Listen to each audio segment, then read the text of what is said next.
మాట పలుకు తెలియనిది మాటున ఉండే మూగమది కమ్మని తలపుల కావ్యమయే కవితలు రాసే మౌనమది రాగల రోజుల ఊహలకి స్వాగతమిచ్చే రాగమది శృతిలయలరగని ఊపిరికి స్వరములు కూర్చే గానమది ఋతువుల రంగులు మార్చేది కల్పన కలిగిన మది భావం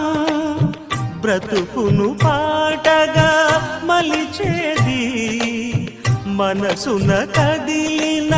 మృదునా